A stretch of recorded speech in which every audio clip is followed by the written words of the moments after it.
Okay, so with that said, do we have a volunteer from a group to report back first? Otherwise, it will be group number 1.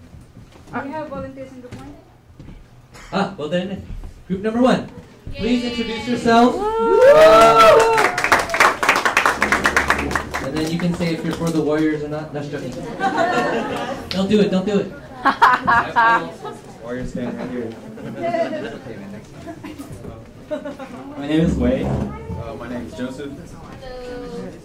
And so we discussed a lot about the forced migration issue. We spent a lot of our time discussing what it is and what is the meaning of it. And we come up to the conclusion that it's political, economical issue that kind of forces like people. I'm not from the Philippines, so I'm not really understand like forced migration in the Philippines. So, but I kind of understand like how the United States foreign policy affects other countries and how they displace people, especially like NAFTA, CAFTA. If you see the infographic, like people migrating through the years, you see a big jump during the 1990s. That's when the NAFTA was passed, and that's when people couldn't like find work in their own home countries, and they had to move to the United States. That was like forced migration. Like you have no choice or little choice. Like that's the only way out is to move. And you wanna add something? Yeah, I guess we discussed. I asked the question how to end forced migration, and like a couple topics that came up, really addressing the corporate and businesses that facilitate it, and another one is really rooting to restructuring our whole culture as Filipinos back home and over here. Really, I mean, that goes down to the media, economics, and political. There was one question you asked about the we also wanted to, one of the pieces that must be there should be very inclusive, and then should be no cut-off date. And we also talk about like I personally talk about the language, like instead of using legalization for all, it should be like citizenship for all, because that's like what the opposition wants, so legalization and no citizenship.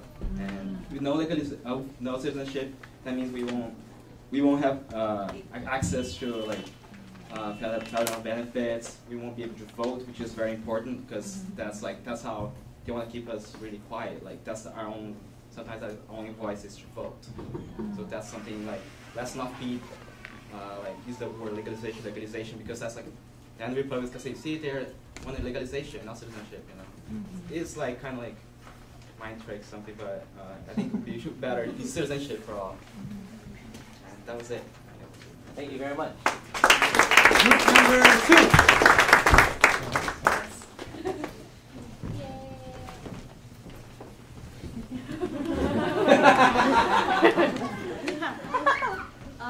So same, there was a question on what does forced migration mean, and we said that it's a result of an unfair agreement between countries, and there was also a discussion on like economic refugees. So when there's wars in countries and people leave because it's dangerous, they can't find a job. So that's something that also happens in Latin America that one of our group members talked about.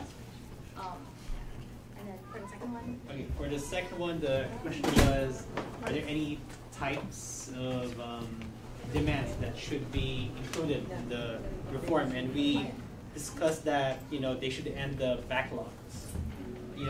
For example, like families, it's going to be at least 15 years. Eliminate that.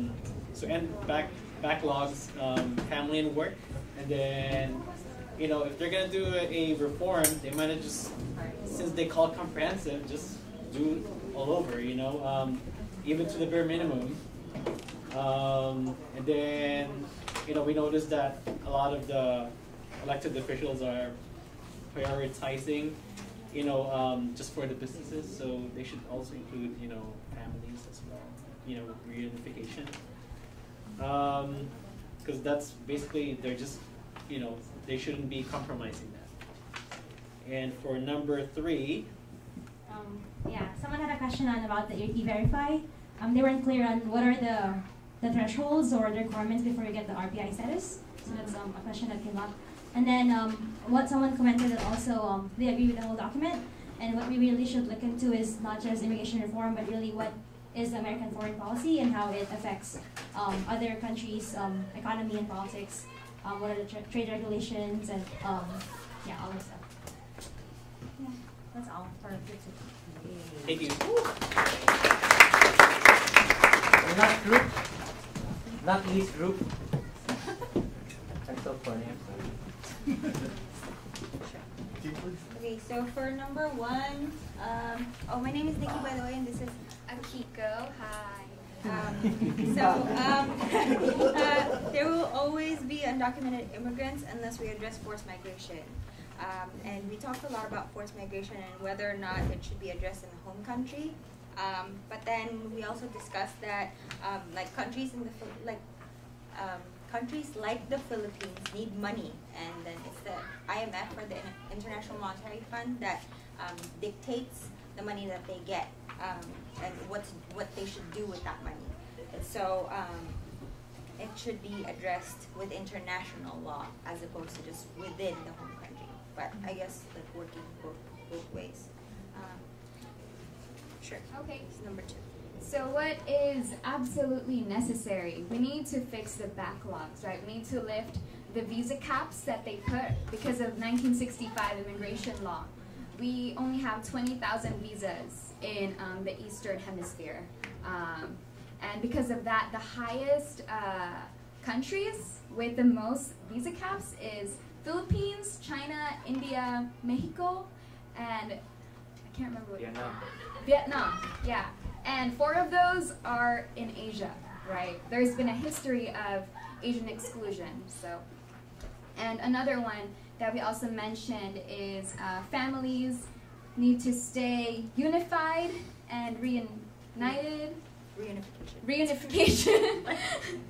And also citizenship. I echo what Group 1 says, that instead of calling it legalization, it needs to be citizenship, because in order for us to fully practice all our rights here in America is to be a citizen.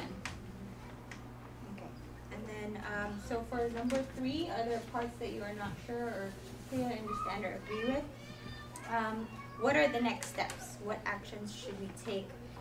What's the follow-up through to this talk? Since now we're all in the room, we should discuss that.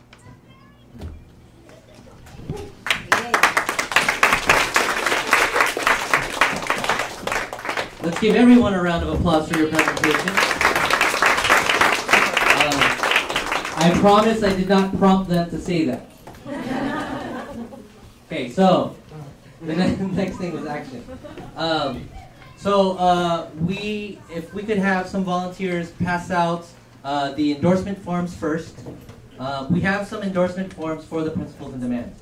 We encourage individuals to endorse, especially if you're have significant position, either if you're a president of an organization, if you're a vice president of an organization, or a housewife. If that's the most significant.